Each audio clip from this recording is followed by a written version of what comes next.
everybody, welcome back to another video. So today we're going to be talking about proper diet for your bird. So not every bird fits into this square box of having the same diet. The first things first is that birds need to be on a pellet diet. They should not be mainly having seeds. Seeds are high in fat and low in nutrition.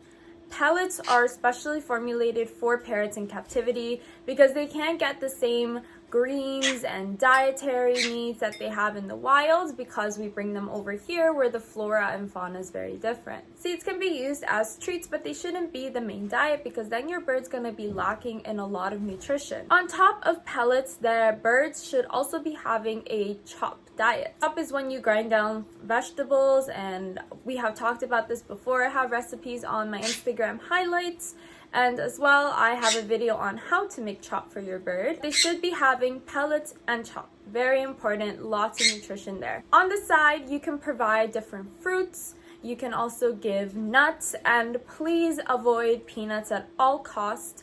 These have led to a lot of gastrointestinal issues, liver problems. They're very, very, very high in fat. And I have heard too many stories of people giving peanuts as treats to their birds and then having to rush them to the veterinary because they had to get surgery because there was an issue in their gastrointestinal system. Very easy to avoid. Some of the nuts that are best to give them are walnuts. These are considered one of the superfoods, as well as almonds and some cashews. Every bird has their preference. Some larger birds might have things like hazelnuts, and they're able to break these open, which is insane. Now here's where it comes in for every bird to have a kind of different dietary need from the basics that I just said. For example, birds from drier climates like budgies, cockatiels, cockatoos, African greys, lovebirds, all of those that come from drier climate places, aka Australia or Africa, these are gonna need a drier diet. And what that means is that mainly in the chop, they're going to have a preference for drier chop.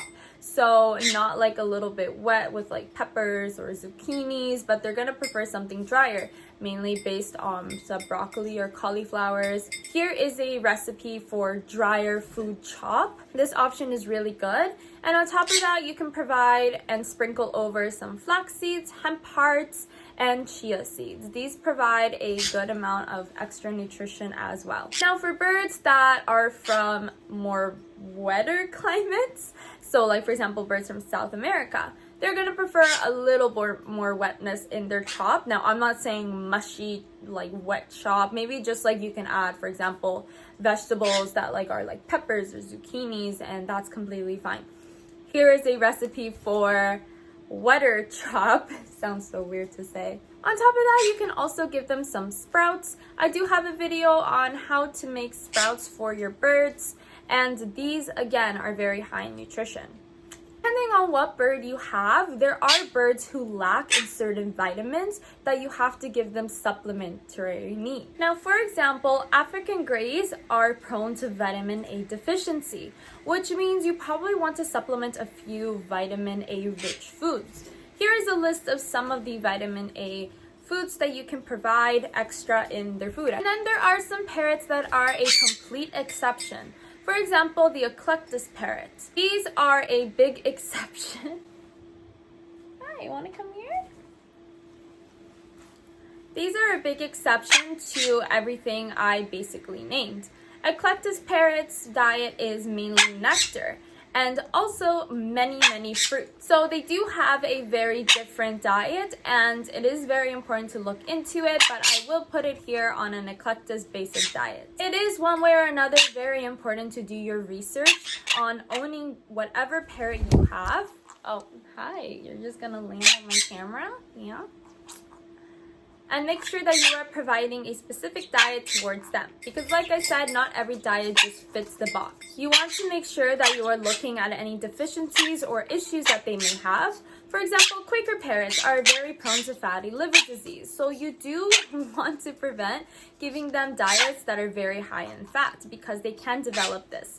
So, for example, for me, I give them seeds very rarely. Luckily for me, they don't like seeds. And ever since I switched Lusa from her 4-year seed diet, she actually is not interested in seeds anymore. She finds it a lot more enjoyable to have her fruits and vegetables and nuts. She has found a lot more enjoyment in that kind of diet. Now, there are certain foods that parrots cannot eat and that are actually toxic for them.